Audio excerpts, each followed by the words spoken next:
from the ACT Chess Association of their regular online events. They're currently being run on leechess.org and for players who live in Canberra, Australia, or have a connection with the local chess scene here in Canberra. We run a number of different events, including Rapid, Blitz and Standard, and the game I am focusing on today is from the Standard event, which was played last night. At the moment, there are about 20-odd players in this tournament, and some people are dropping in and dropping out. But after 2 rounds, we have 4 players tied for first, including the winner of this game, Minchin Yang. So let's just start having a look through the early part of the game. D4, D5, C4, so Slav, and knight comes out, and then after E3, E6, semi-Slav. I'm not going to go into the intricacies of the opening because I never quite managed to understand it myself. But so far this is theory.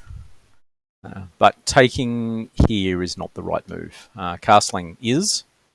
And the whole point of just leaving the pawn on D5 is it causes problems for white in terms of development. It controls some important squares. So voluntarily swapping, allowing the bishop to take in return for a single tempo isn't really enough in this position, and white is actually a lot better now.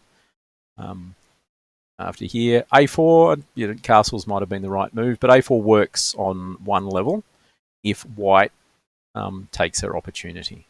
This game, by the way, was played with a time limit of 40 minutes to start with, plus a 15-second increment. So after taking here, queen takes is okay, but bishop A3 is probably stronger because you're going to take the pawn next move just about anyway, and at the same time the bishop on A3 prevents black from castling and keeping the king trapped in the center, and then white it really does have a comfortable edge. So black castled, white castled, okay, and now it was time for black to try and take advantage of some of the things in their position.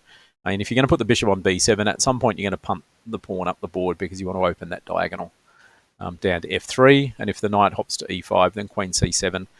And white is a little bit better, but not massively better. I mean, the advantage for white essentially is that they've got one compact pawn mass of the pawn starting on C3, D4, E3, plus on the king side, while black has 3 pawn islands, so the pawn on C5 is isolated and the pawn on A7 is isolated.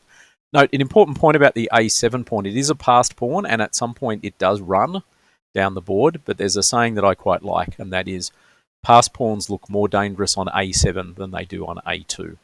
So the A pawn in this case looks like it can run down the board, but eventually it should be easily blockaded. Doesn't quite happen in this game, but it does play an important part. So knight here instead, aiming for C5 anyway, with some other follow-ups, because after E4, C5 does get played now.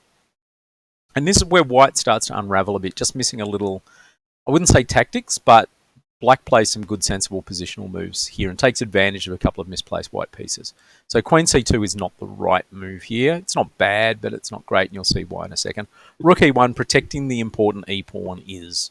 I think white needs to keep this E-pawn on the board for 2 reasons. One, 2 pawns side by side is normally a really good arrangement here because all these squares get covered by the 2 pawns sitting on D4 and E4. And secondly, there's also a chance of pushing the pawn to E5 to pump the knight and to set up a big attack down on H7. Because after queen C2, C4 is an excellent move. Okay? Because the bishop now has to give up the protection of the E-pawn, and after bishop takes, B takes, black has gained something in this position. Basically, it's given white now 2 pawn islands, so there's no E-pawn anymore, while keeping the A-pawn. And also it's an important central pawn going. The C-pawn is okay in pressuring the center, but the E-pawn is much better occupying the center. So a few more moves. Bishop B5 sets up a little trick. White would love to play bishop A3 here because basically then the rook on F8 is done for. So queen D5, 2-fold move, one threatening to take on F3 and also allowing the rook to run across to the C file from F8. After C4, trying to chase the queen to a worse square, black gets bishop takes F3. Now the position is relatively equal as long as white chose the right follow-up. And that right follow-up was queen takes f3. Then you can play knight takes here. And after queen takes, pawn takes to protect the knight on c4. And after bishop f4, in fact, black has an extra pawn, but white has the two bishops covering lots of squares. It looks like the a pawn, as I said earlier, is quite dangerous, but in fact, black can push it, but it will get probably blockaded and captured at some point. And white's even looking like playing something like rook a6 and then the other rook across, and then just simply trying to win the pawn. What we're going to see for the rest of the game, in a sense, is a lot of positions where either side can actually happily go down a pawn and still hold the position, especially white. The other move might have been queen g takes f3, which is a bit ugly for my liking, doubling the pawns and weakening the king side. After queen takes d4 to grab the pawn, bishop b2, queen to f4, bishop e5, queen to f5. And this is, again, an equalish position where white has the advantage of the two bishops, but black has extra pawn, and in fact a slightly better pawn structure. So if I was going down this line, queen takes f3 would be it. Turns out c takes d5 isn't so great, because after bishop takes, knight takes here. White has surrendered a pawn again, so black's a pawn up in this position, but white's knights are more centrally placed and on secure squares. And this just slightly favours black, I think. So bishop to f3, pin and win down that diagonal, and the pawn starts to run. So bishop a3, rook across, bishop to c5 is a nice square for the bishop. Knight goes back to d7 to try and chase the bishop away. Rook f to c1, okay. And black took straight away. Could possibly play a4 in this position and then leave the decision about capturing to slightly later. So knight takes c5, pawn takes c5, hoping to get some counterplay with the c pawn being moved down the board. And at this point, the position's still pretty equal, even though black is up a pawn, and we'll see why in a bit. And it's all about going into the right sort of endings. So rook across to attack the pawn and blockade it. g3 just to make sure that there's no back rank tricks that they could fall for. Pawn to a4, and so we start to push. And rook comes across on attack. So the rook on c4 is a nice piece. It's protecting the c pawn for now, and it's attacking the a pawn. But after a3, c6, black could try and keep a small edge after this, but it's only a small edge, and it's probably not enough to win the game, I think. So rook to c3, king f8. We take, and we take. And the d pawn looks a little bit scary, but rook and pawn endings are notoriously drawn. And the old joke, which I will repeat again, is terribly hard to win a pawn up, terribly hard to defend a pawn down. And in this case, obviously both sides, black is looking for a win, white is looking for a draw. But in a position like this where you've got three pawns on the king side and only one pawn in the middle, it's reasonably easy, but not completely easy to hold the draw in this position. Okay, it does take some practice though. You've got to practice your endings to get this right. So after e3, c6. So the rook comes here. And so now both players are looking at grabbing the opponent's pawn with the rooks. But normally in situations, double rook endings like this, it just means rooks go and capture other pawns. So they don't defend eventually. What they do is they exchange pawns on different squares. h4, bit of space on the king side. So rook a6, rook c6. And that's an example of white surrendering the c pawn in return for the a pawn. And it's just a question of who thinks whose passed pawn is the worst. Now in this position here after h6, white should have a fairly clear-cut drawing line. But again, it's just knowing that these positions are drawn is the big thing that you've got to sort of pick up from your chess. Bishop takes d5, pawn takes, and then you play rook check here, king up, and you get the rook behind the pawn. Rooks belong behind passed pawns. It doesn't matter which one.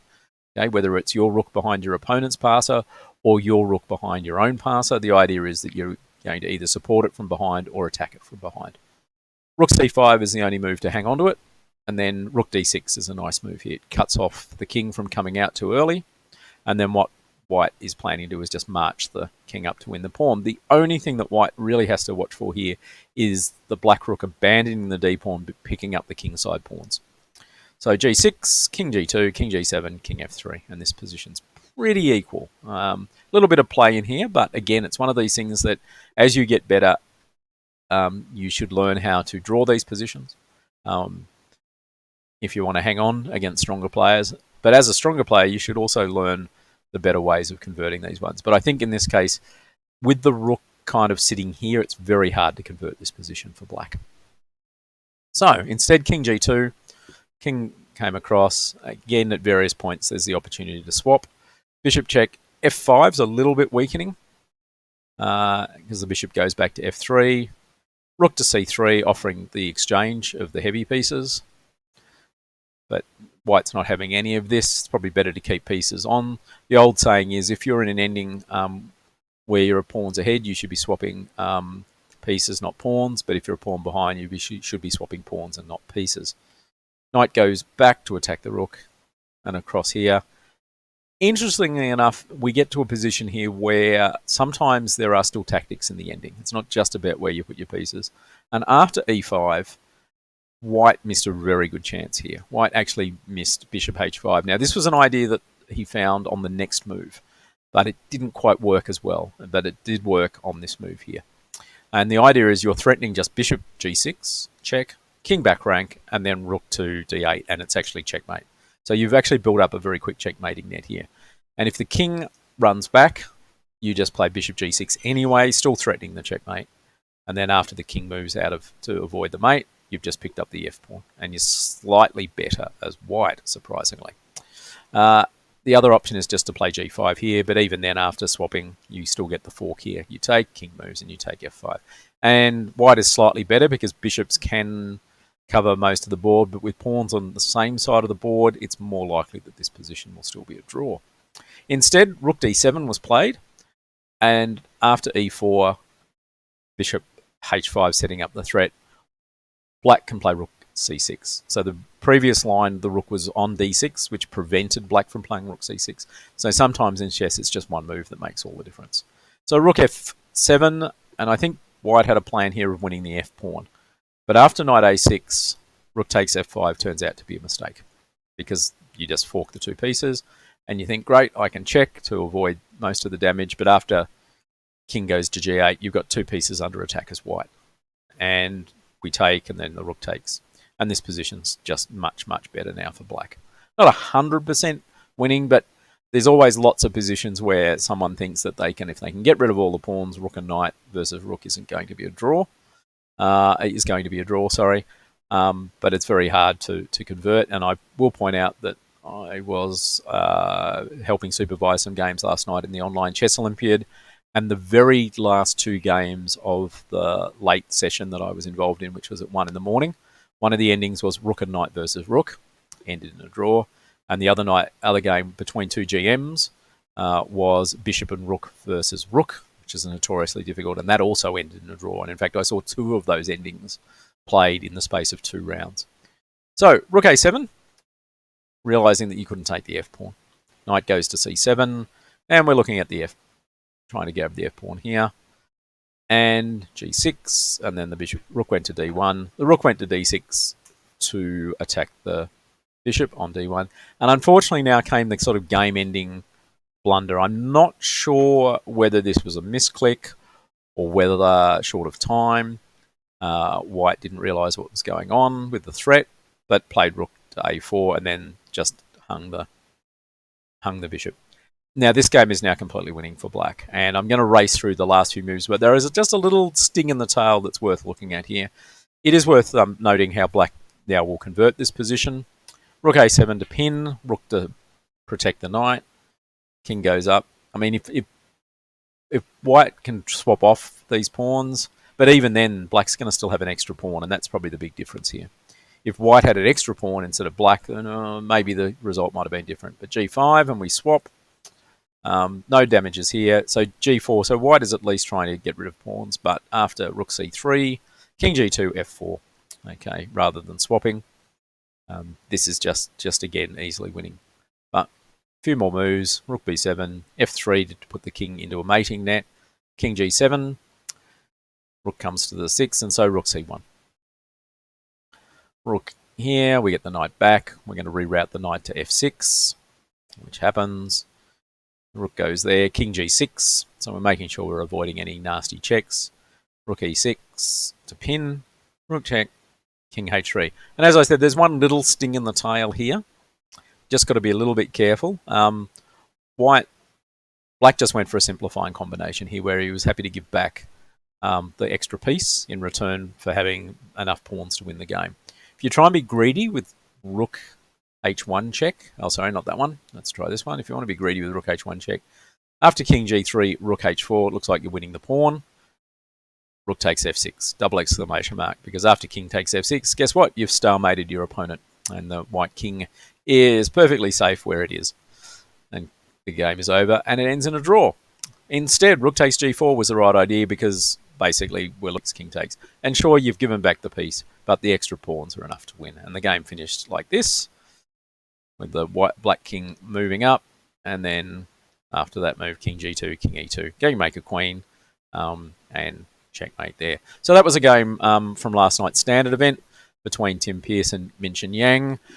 Probably the takeaway from this game is once you get to this position here, understand that all rook and pawn endings are drawn, and therefore you can head for lines like this to hold the position if you're white.